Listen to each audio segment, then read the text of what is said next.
In the meantime, Caesar every day urgently demanded grain from the Hedui, which they had publicly promised. For, due to the cold, as Gaul is situated to the north, as mentioned earlier, not only were the crops in the fields not ripe, but also there was not enough forage in sufficient quantity. Moreover, the grain which he had brought down the Saône River was less available, as the Helvetii had diverted him from the route by the Saône, from which he did not wish to depart. The Aduate kept deferring the matter from day to day, saying that they were collecting, bringing together, and procuring it.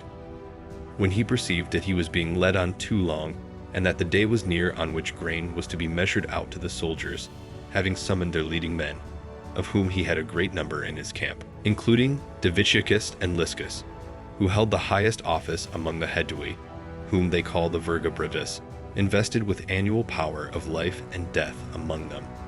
He severely accused them because, when neither could nor should grain be bought nor taken from the fields, it was not supplied to him at such a necessary time, especially since he, prompted by their prayers, had undertaken a war. And even more seriously, because he was deserted by them in time of need, though he, on their advice, had entered upon the war, and also because, when he knew that he was deserted and accused by their state, he had come under their protection and had brought his army into winter quarters to them. Then at last, Liscus, influenced by Caesar's speech, which he had previously kept secret, stated what he had in mind. There were some whose authority among the people was very great, who could privately accomplish more than the magistrates themselves. That these were discouraging the multitude by seditious and discreditable language from bringing in grain, which they ought not to, at such a necessary time and to such close neighbors, especially since they, in great part, had brought about the war at their own request. And even more seriously, that he was in need, deserted by them, because he no longer could bid as he liked against anyone when that man's leave was not obtained. By these means he had gained wealth, and had amassed great means to be used for largesses.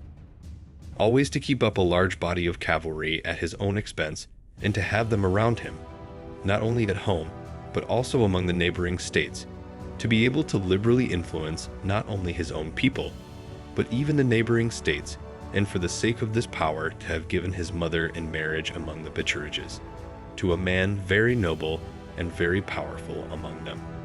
To have married himself among the Helvetii, and to have married his sisters and daughters to men in other states. To favor and desire the Helvetii on account of this relationship, to hate even Caesar and the Romans, because by their coming his power had been diminished, and Diviciacus, his brother, had been restored to the ancient position of favor and honor. If anything should happen to the Romans, to be coming into the greatest hope of power through the Helvetii, not only to despair of the rule of the Roman people, but also of the influence which he holds, with respect to both power and favor. He had also learned in his inquiries that an equestrian battle had been fought a few days before against the Romans, the beginning of the flight from which was made by Dumnorix and his horsemen. For Dumnorix was in command of the cavalry, which the Hedui had sent in aid of Caesar. Their flight had frightened the rest of the cavalry. With these things learned, since it appeared that the whole affair was turning out this way, and because he had led the Helvetii through the territories of the Sequani, because he had provided that hostages be given among them, because he had done all these things not only without his own order and without that of the state, but even without their knowing it, because he was accused by the magistrates of the Hedui, he thought that there was sufficient cause for deciding either on him himself or on his state. The only thing he had against all these causes was that Diviciacus, his brother, was very devoted to the Roman people, and had the greatest influence and highest authority among them. For, lest he should offend his feelings, he did not venture anything against him or to order his state to do so.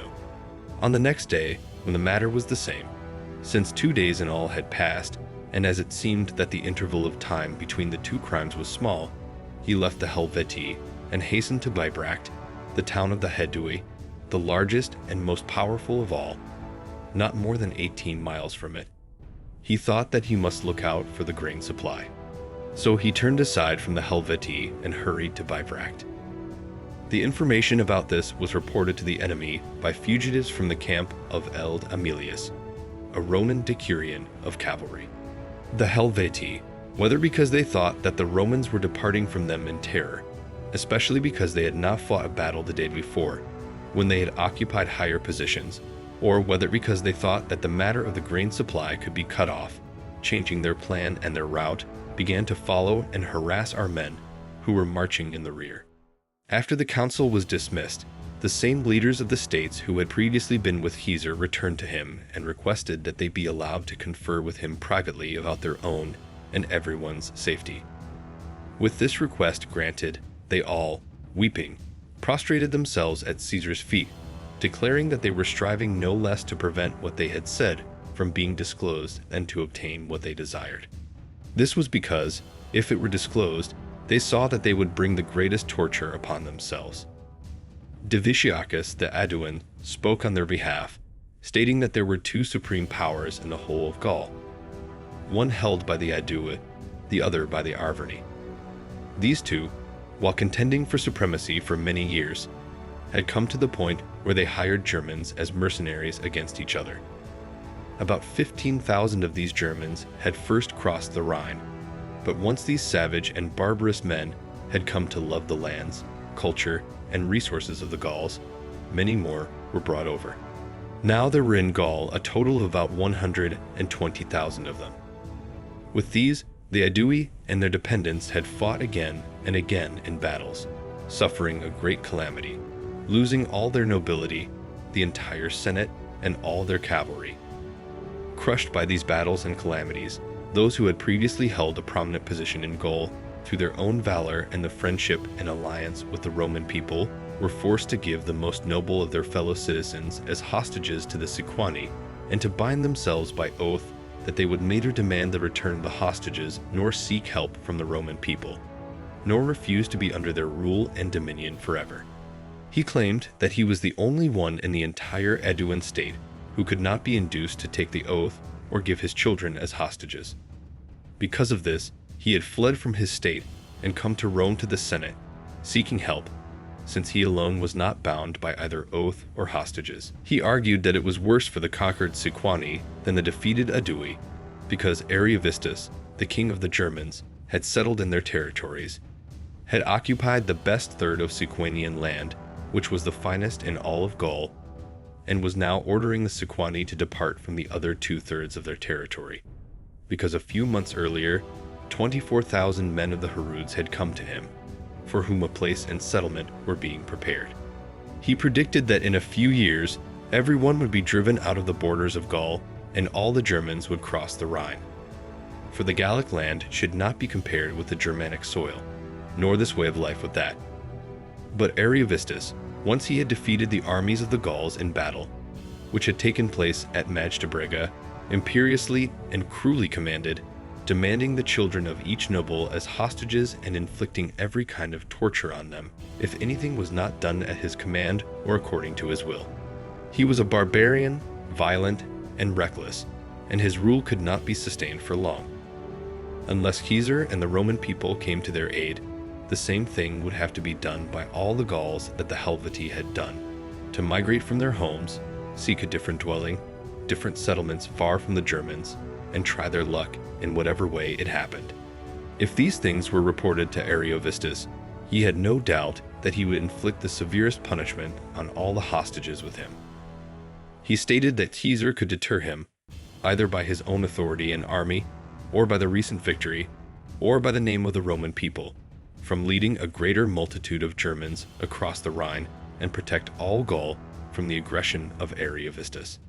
After this speech delivered by Divitiacus, all those who were present began to implore Caesar for help with great weeping. Caesar noticed that only a few Sequani, unlike the others, were not engaged in the usual actions, but were looking downcast at the ground. Wondering about the cause of this, he inquired directly from them. The Sequani replied with silence, remaining quiet in the same sorrow. Divitiacus, the Aeduan, spoke for them. The Sequani were in a more wretched and grievous condition than the others because they alone dared not to complain or implore assistance even in secret, fearing the cruelty of Ariovistus, as if he were present. This was due to the fact that, Although others had the option to flee, the Sequani, having received Ariovistus within their borders, with all their towns under his control, were compelled to endure all tortures. Caesar, upon understanding these circumstances, strengthened the spirits of the Gauls with his words and promised to take care of the matter, assuring them that he had great hope Ariovistus would cease his injustices influenced by both his kindness and authority. After the speech, he dismissed the assembly. Many factors prompted him to consider and undertake this matter, especially the fact that he saw the Hedui, often called brothers and kinsmen by the Senate, being held in servitude and under the dominion of the Germans. This he deemed as a disgrace both to himself and to the Roman Republic in such a vast domain. Moreover, he perceived the gradual habit of the Germans crossing the Rhine and bringing a large multitude into Gaul, which he considered dangerous to the Roman people. He believed that these fierce and barbarous people would not be restrained, and once they had occupied all of Gaul, they might follow the example of the Cimbri and Teutones and march into the province and from there into Italy, especially since the Rhone separated the Sequani from the province. He thought it necessary to confront this situation as soon as possible. However, Ariovistus had assumed such haughty and arrogant attitudes that he seemed unbearable. Therefore, Caesar decided to send envoys to Ariovistus, asking him to choose a place for a meeting that would be convenient for both parties, expressing his desire to discuss important matters concerning both of them. Ariovistus replied to the envoys, stating that if he needed anything from Caesar, he would have gone to him, and if Caesar wanted anything from him, he should come to him. He also mentioned that he did not dare to come to the parts of Gaul controlled by Caesar without an army, or to gather his forces without considerable supplies and effort. Additionally, he found it strange why the affairs of his Gaul, which he had won in war, should concern Caesar or the Roman people at all. After receiving these responses, Caesar sent envoys to Ariovistus again with the following instructions. Since he had enjoyed such great benefits from both him and the Roman people, being acknowledged as king and friend during his consulship, Ariovistus should not hesitate to come to a meeting when invited. Caesar outlined his demands. Firstly, Ariovistus should not bring any more multitude of people across the Rhine into Gaul. Secondly, he should return the hostages he had from the Hedui and allow the Sequani to return the hostages they held willingly. And finally, he should neither harm the Hedui unjustly nor make war on them or their allies. If Ariovistus complied, Caesar assured him and the Roman people of lasting goodwill and friendship. If not, he declared that, since the Senate, during the consulship of Marcus Messala and Marcus Piso, had resolved that whoever controlled the province of Gaul could use it to the advantage of the Republic, he would defend the Hedui and other friends of the Roman people. He warned that he would not ignore any wrongs done to the Hedui. In response, Ariovistus declared that the right of war allowed the victors to dictate terms to the vanquished. Similarly, he argued that the Roman people, when victorious, were accustomed to dictate not by another's prescription, but by their own judgment. He considered the Hedui to be tributaries to him, as they had attempted war, clashed in arms, and were defeated. Ariovistus considered it a great injustice for Caesar, upon his arrival, to make the tributes worse for him. He declared that he would not return the hostages to the Hedui or to their allies, and he would not make war unjustly on them unless they remained in the conditions stipulated, paying the annual tribute. If they did not comply, the fraternal name of the Roman people would soon be absent for them.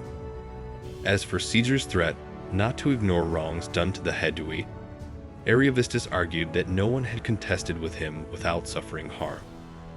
He invited Caesar to engage in a confrontation and understand the courage of invincible Germans who, seasoned in war, had not lived under a roof for 14 years.